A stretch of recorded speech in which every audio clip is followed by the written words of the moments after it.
اعوذ باللہ من الشیطان الرجیم بسم اللہ الرحمن الرحیم فلولا كان من القرون من قبلكم أولو بقية ينهون عن الفساد في الأرض إلا قليلا ممن أنجينا منهم واتبع الذين ظلموا ما أترفوا فيه وكانوا مجرمين وما كان ربك ليهلك القرى بظلم وأهلها مصلحون ولو شاء ربك لجعل الناس أمة واحدة ولا يزالون مختلفين إلا من رحم ربك ولذلك خلقهم وتمت كلمة ربك لأملأن جهنم من الجنة والناس أجمعين وكلا نقص عليك من أنباء الرسل ما نثبت به فؤادك وجاءك في هذه الحق وموعظة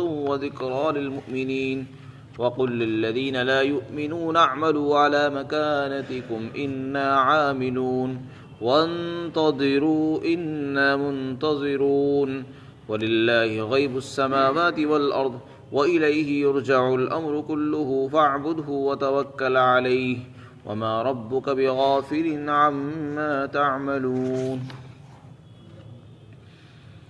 اور تم سے پہلے جو قومیں گزری ہیں ان کے اندر ایسے سمجھدار لوگ کیوں نہ ہوئے جو لوگوں کو زمین میں فساد کرنے سے روکتے، سوائے چند لوگوں کے جن کو ہم نے نجات عطا فرمائی۔ اور ظالم لوگ اسی عیش اور عشرت کے پیچھے پڑے رہے جس میں وہ لوگ تھے، اور وہ مجرم تھے۔ اور آپ کے رب کی یہ شان نہیں ہے کہ وہ بطور ظلم کے بستیوں کو ہلاک کر دے، حالانکہ وہاں کے رہنے والے اصلاح کے کام میں لگے ہوئے۔ اور اگر آپ کا رب چاہتا تو سب لوگوں کو ایک ہی امت بنا دیتا اور وہ برابر اختلاف کرتے رہیں گے، ہاں سوائے اس کے جس پر آپ کا رب رحم فرما دے۔ اور اسی لیے اللہ نے ان کو پیدا فرمایا ہے۔ اور آپ کے رب کا کلمہ پورا ہو گیا کہ میں جہنم کو ضرور جناتوں سے اور انسانوں سے دونوں سے بھروں گا۔ اور انبیاء کے واقعات میں سے ہر ایک کے قصے ہم آپ کو سنا رہے ہیں۔ یہ سب قصے ان کے ذریعے سے ہم آپ کے دل کو تقویت عطا فرماتے ہیں، اور ان واقعات کے اندر آپ کے پاس حق بات پہنچ چکی ہے، اور ایمان والوں کے لیے نصیحت اور یاد دہانی ہے۔ اور آپ ان لوگوں کو کہہ دیجئے جو ایمان نہیں لاتے کہ تم اپنی جگہ پر رہتے ہوئے عمل کرتے رہو، ہم بھی عمل کر رہے ہیں، اور تم بھی اپنی سزا کا انتظار کرتے رہو، ہم بھی انتظار کر رہے ہیں۔ اور زمین اور آسمان کی غیب کی باتیں اور غیب کا علم اللہ ہی کو ہے، اور اسی کی طرف تمام امور لوٹتے ہیں۔ تم اسی کی عبادت کرو اور اسی پر بھروسہ کیجیے، اور آپ کا رب تمہارے کاموں سے غافل نہیں ہے۔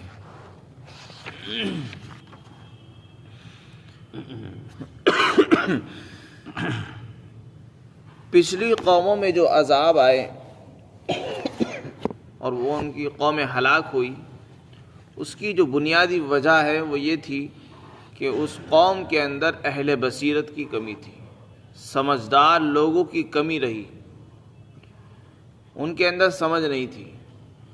دنیا والے اپنے آپ کو سمجھدار کہتے ہیں، اور ہر آدمی یہی کہتا ہے کہ میں بہت سمجھدار ہوں، لیکن سمجھ یہ نہیں ہے کہ آدمی اپنا نقصان کر بیٹھے۔ سمجھدار وہ ہے کہ جو اپنے حقیقی نفع کو پہچانے، اپنے نقصان کو بھی پہچانتا ہو، اور جو نفع نقصان کو نہ پہچانے وہ سمجھدار نہیں۔ اور حقیقی نفع یہ ہے کہ آدمی کی دنیا اور آخرت دونوں بن جائے، میری آخرت بھی سنور جائے، دنیا بھی سنور جائے، اور یہ بغیر اللہ کی رضا کے نہیں ہو سکتا۔ تو پچھلی قوموں کے اندر بہت سی قومیں ہلاک ہوئی ہیں، ان کے اندر بنیادی وجہ بصیرت اور سمجھ بوجھ کی کمی بیان فرمائی گئی ہے۔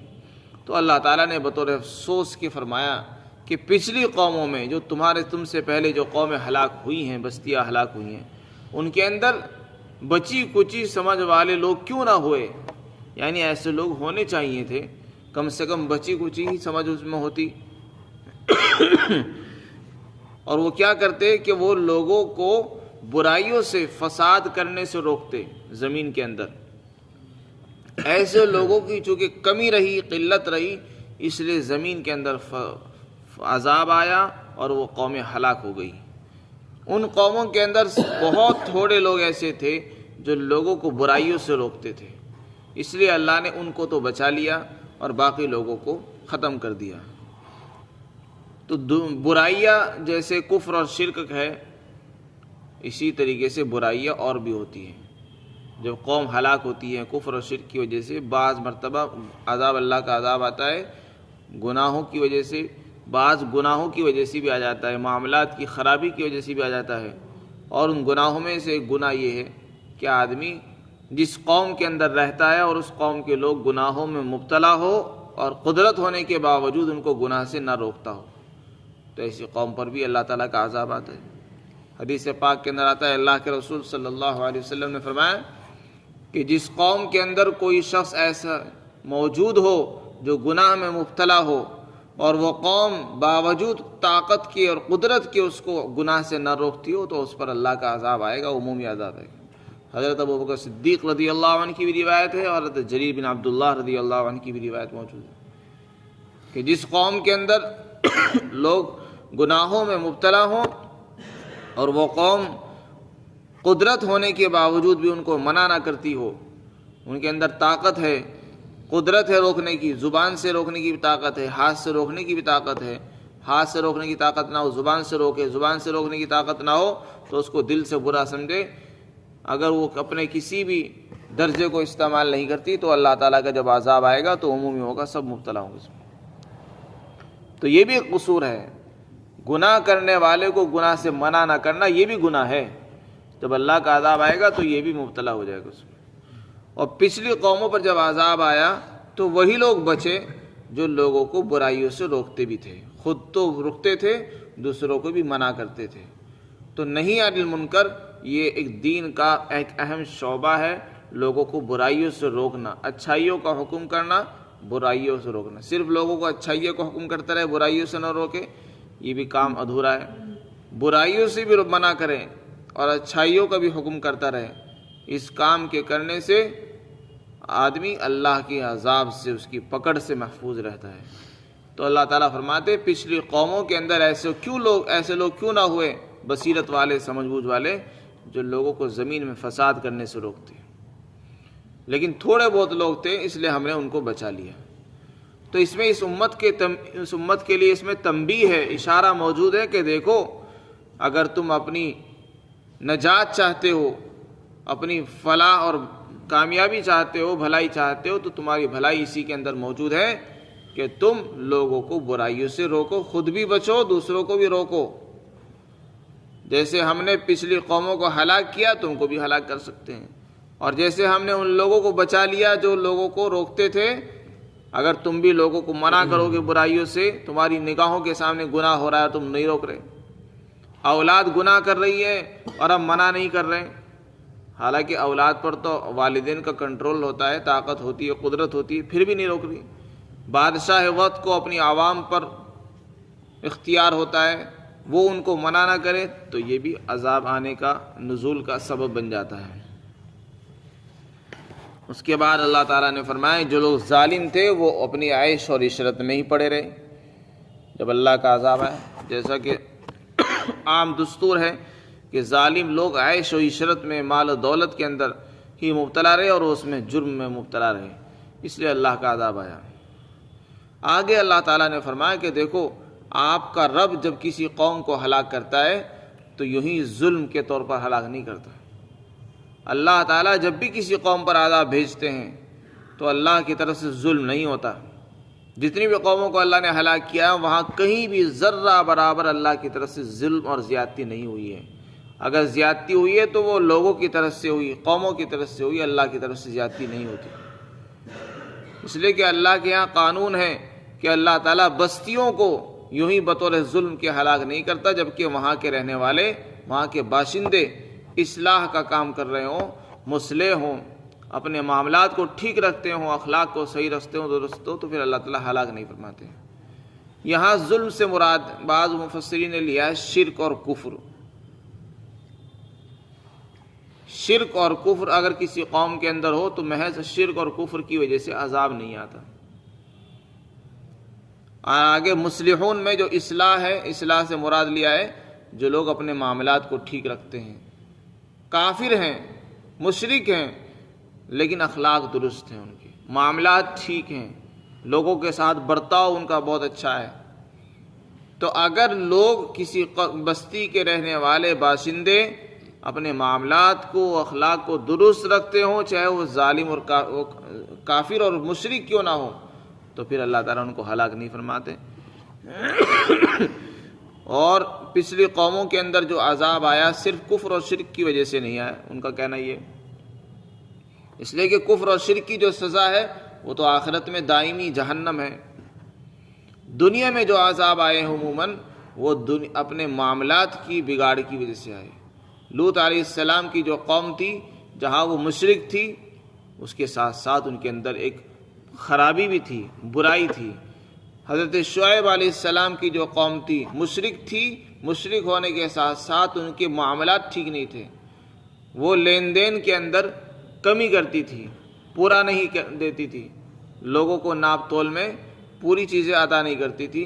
تو اس بنیاد پر معاملات کے اندر بگاڑ ہونے کی وجہ سے، چونکہ اس سے ایک فساد پھیلتا ہے، نظام درم برم ہو جاتا ہے، اس لیے عذاب آیا۔ نوح علیہ السلام کی جو قوم تھی ان کا برتاؤ ٹھیک نہیں تھا، صرف کفر اور شرک کی بنیاد پر عذاب نہیں آیا، اور ان کے کفر اور شرک کے ساتھ ساتھ ان کے اندر دوسری برائیاں تھی، انہوں نے ظلم اور زیادتیاں کی، اس لیے ان پر عذاب آیا۔ اسی طرح اور بھی انبیاء کا۔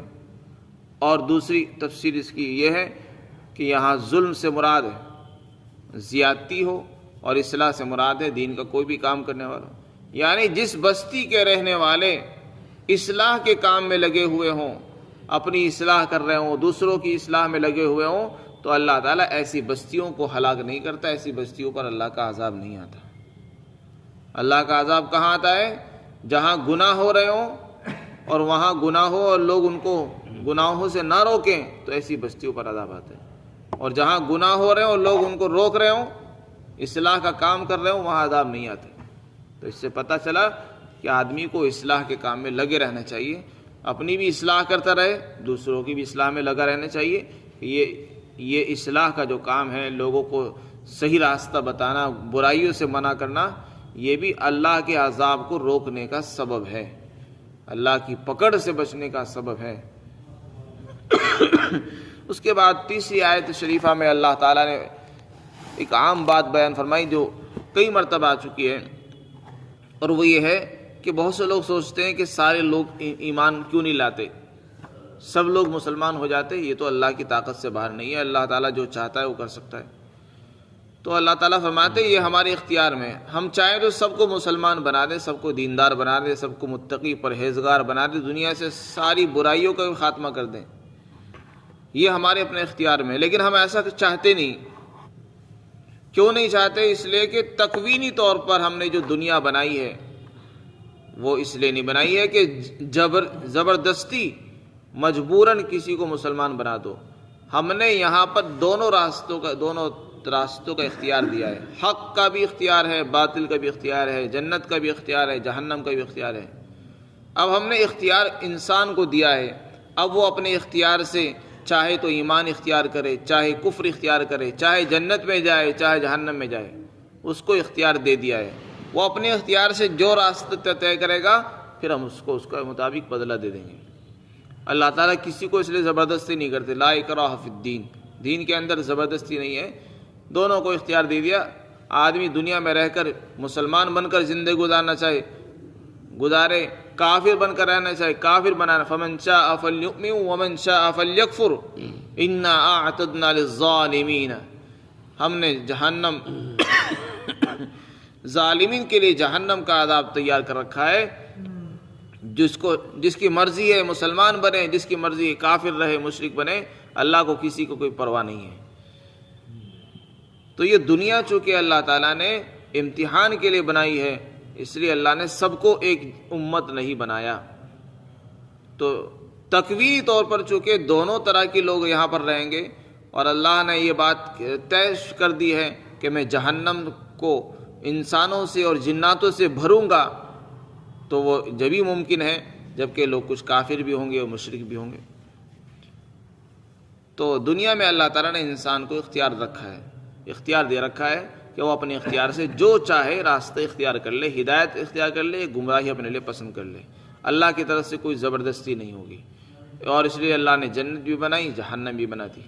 تو آپ کے رب کی جو بات ہے وہ پوری ہو کر رہے گی کہ میں جہنم کو بھر کر رہوں گا، جناتوں سے بھی اور انسانوں سے بھی۔ تو اس سے پتہ چلا جیسے انسانوں میں کافر و مشرک ہوتے ہیں اور اچھے لوگ بھی ہوتے ہیں، اسی طرح جناتوں کے اندر بھی دونوں طرح کے لوگ ہوتے ہیں۔ کچھ جنات ایمان والے بھی ہوتے ہیں، اچھے ہوتے ہیں، اور کچھ جنات مشرک اور خبیث گندے ہوتے ہیں۔